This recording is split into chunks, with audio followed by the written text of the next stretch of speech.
Libra, kamusta kayo? Hope you're all doing well and welcome back to my channel, 1111 Pinoy Tarot. This is a general reading, not a one-to-one, so hindi po lahat ay makaka-resonate.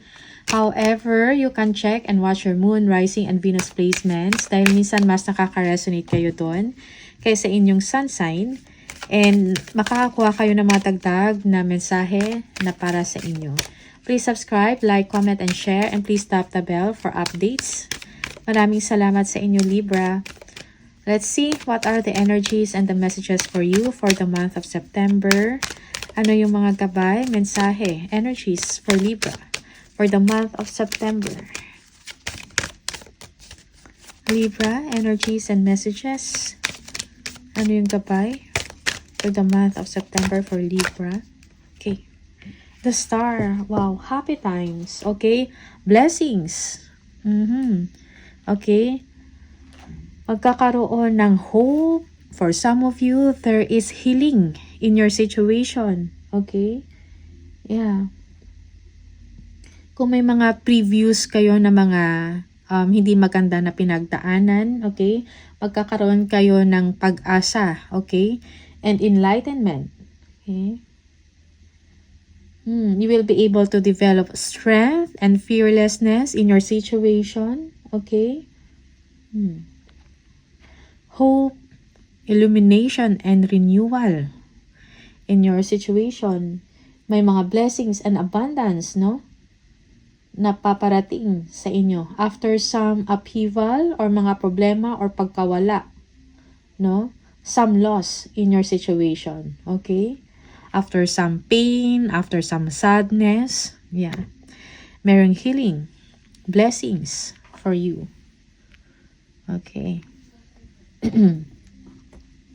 Panibagong pag-asa para sa inyo, Libra, for the month of September. Okay.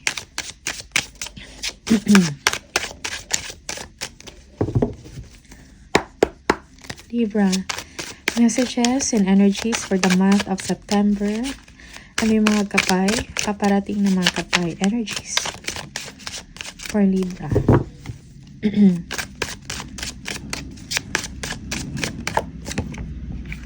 Yeah.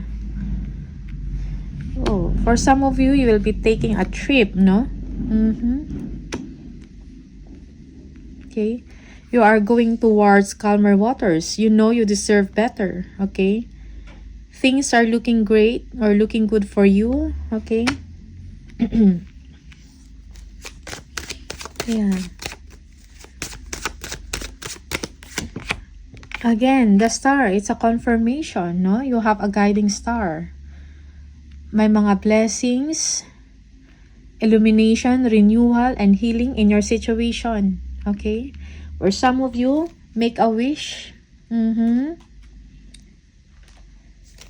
Yeah. And set hopes and dreams for the future. Yung pang long-term stability. Okay?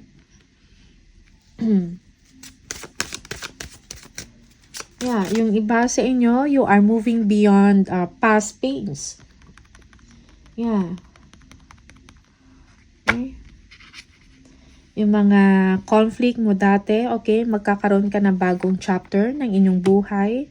There is healing and renewal, okay, in your path, in your life.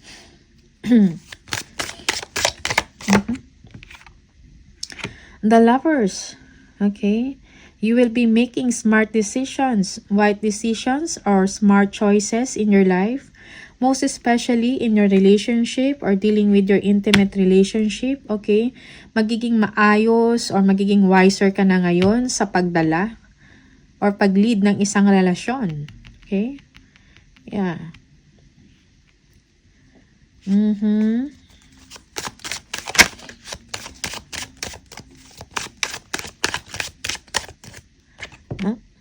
And a Queen of Swords. Okay.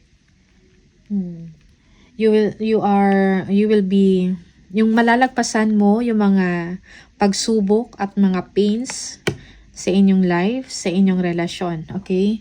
Para magkakaroon ka ng panibagong direksyon. You know what to do. You know you deserve better. Okay. For some of you. Okay. You are seeing new ways, no? in life. Yeah. You will be more intelligent, wise. Okay, you will have the freedom to do what you think is right for you. Okay, Libra. Nice, tingnan natin. Ano tong mga to?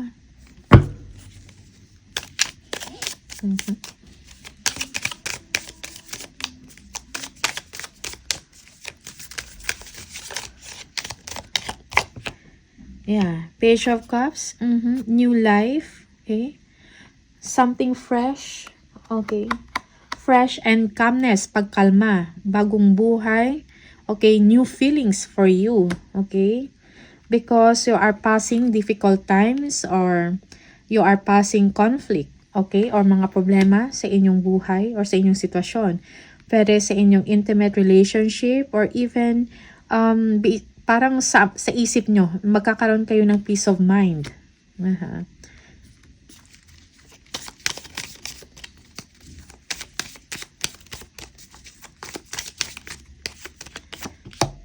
Yeah, Page of Wands. Okay? Parang new direction, no? Sa buhay mo. Fresh mind, new direction, merong calmness, pagkalma sa inyong sitwasyon. Wow. Okay. Parang new beginning, no? Yeah, for some of you, there is a new beginning in your relationship after some chaos or painful na pangyayari. Chaos is gulo or problemado na sitwasyon. Something like that. Okay.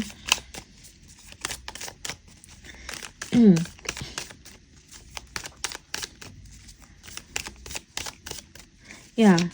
Taking a new direction in your relationship. For some of you, tingnan natin yung the Star. Okay? Merong joy and fulfillment in your situation. Yeah, Two of Swords. Yeah, for some of you, you will be making a decision.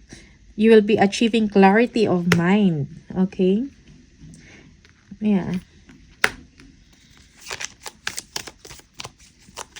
Kung dati, parang hindi nyo alam kung anong gagawin, anong desisyon, anong pipiliin nyo, or ngayon nagkakaroon kayo ng clarity because there is healing in you. Okay? Parang nagkaroon ka ng kalinawagan or healing within yourself, no? You are finding strength, no? You are now being fearless to make a decision para sa sarili mo, okay? Or para sa kaayusan ng inyong relasyon for some of you, or kaayusan ng inyong relasyon or ng inyong buhay in general, okay? Personal life mo.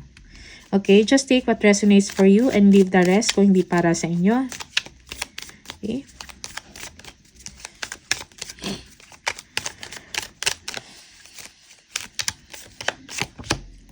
Yeah, Eight of Cups, no? So, you are moving forward. You are finding meaning in your life, okay? Yeah, magkakaroon kayo ng kakayahan, ng strength to chase or to follow your dreams or kung ano yung gusto mo, anong nagpapasaya sa inyo. Yes. Or kung ano yung nagbibigay ng meaning. Pwedeng ito sa work mo to, okay? You are finding a new job. You are looking for a better one, okay? Yeah. Or you're going towards a better situation. Okay?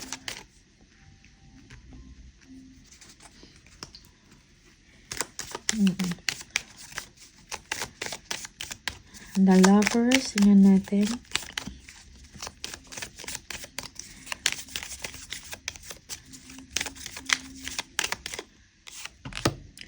Ace of Cups. Wow. So, maybe for some of you, you are finding the one. Okay? Parang this is it. Okay? Yeah. There is a resurgence or pagkabuhay ng isang relasyon. Okay. Okay. So, you are making things right now in your situation, in your life, and in your relationship. Okay? Yeah.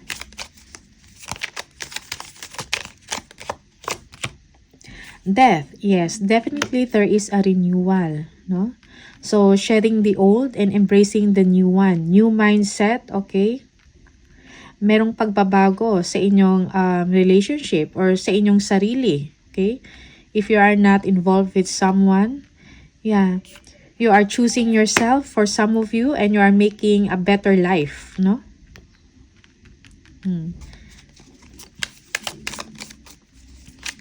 New developments or transformation. Okay. Tingnan natin yung Queen of Swords for the month of September. Yeah.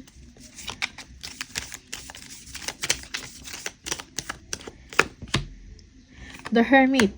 Okay. So, you are clearing things, no, na hindi na para sa inyo. You are seeing the light. Merong enlightenment. Okay? Parang alam mo na ngayon kung ano yung tama at mali. Kung ano yung tamang gawin. Okay? Yeah.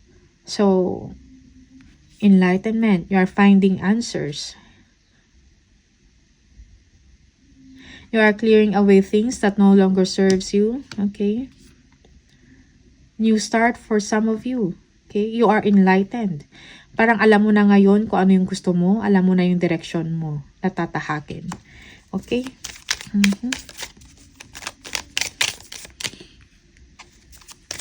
Month of September for Libra. For Libra.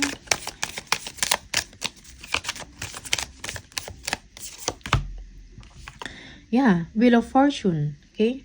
Pag-ikot ng gulong. Okay? Fortune is on your side. Talagang may positive na change na mangyayari sa inyong buhay. Turn of events. No? So, everything will go smoothly now. Okay? Things will be better for you. Okay? Yeah. So, it's a cycle, no? Parang may movement na ng cycle ng inyong life. Yeah. Whether this is a relationship, no? Or personal life mo to. But in general, may positive change, no? Positive impact, no? Or movement sa inyong sitwasyon. Okay? This is for your betterment. Para sa inyong kaayusan. Okay? Yeah.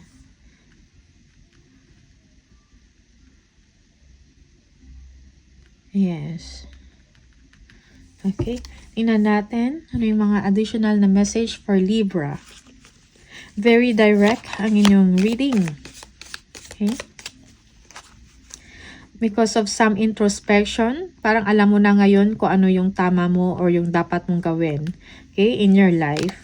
Para magkakaroon ka na ng direksyon. Okay. Starting fresh, starting new. Merong renewal for some of you. Okay.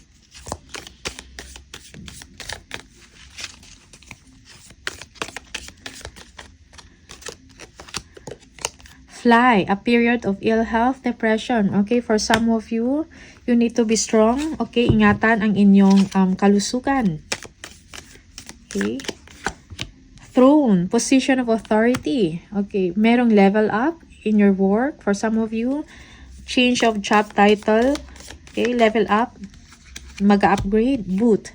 Increase your efforts if you want to achieve your goals. Yes, more actions. Okay. And Broom. New home, new attitude. Yes. So, confirmation of your reading. New attitude, new personality, new self. Merong renewal. Okay. Leveling up. Okay.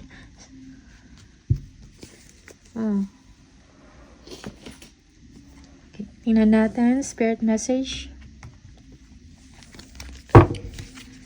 For Libra.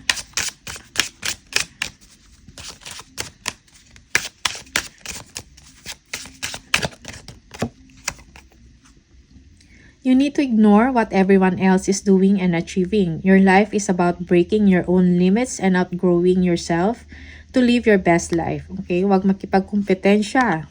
Okay? Ignore kung ano yung ginagawa ng ibang tao. Focus on yourself. You are not in competition with anyone else. Plan to outdo your past, not other people. Okay? Okay. So, yung competition mo yung sarili mo. Okay? You need to level up. Focus on yourself.